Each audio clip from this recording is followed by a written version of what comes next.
Hi guys, welcome back to my channel. It's your girl Miss Keita Cares, and today I'm going to show you what I did to clean my floor carpet. So real quick, in the midst of me trying to clean my carpet, I decided to show how I'm cleaning it.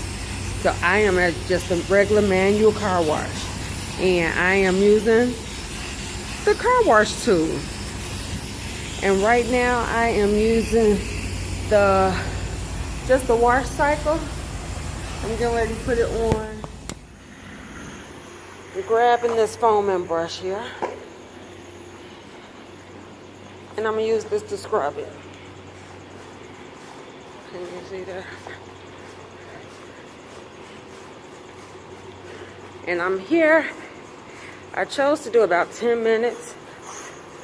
So I'm just using the scrubbing brush to brush it clean.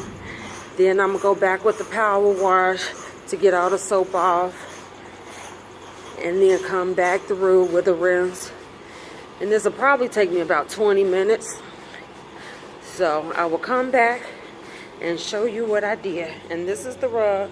And again, I'm just at a regular car wash, cleaning my rug.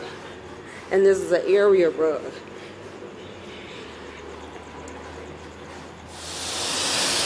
Okay guys, so I'm just going to speed this up a little bit. At this point, I am only using the power rinse to go ahead and try to rinse up all the soap out of the rug. Now because I use that foaming brush, I did use a lot of soap, so I want to make sure I get all that soap suds residue out of this rug. It was a large rug, and I am trying to only use my 10 minutes. So I'm going to go ahead and speed through this real quick, and I'll be back at the end. It was kind of difficult to record and wash at the same time, so forgive me, but my rug did come out clean. I did have some trial and tribulations, but you know, it is what it is. Nothing too hard for you, girl.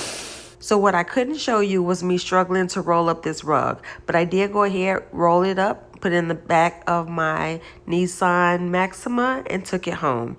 Then I laid it across my patio overnight so that sun can hit it and dry it out. And now it's nice and fresh, all cleaned up and good to use. If you try this, let me know. Don't forget to like, comment, and subscribe. And as always, thanks for watching. Ta-ta for now.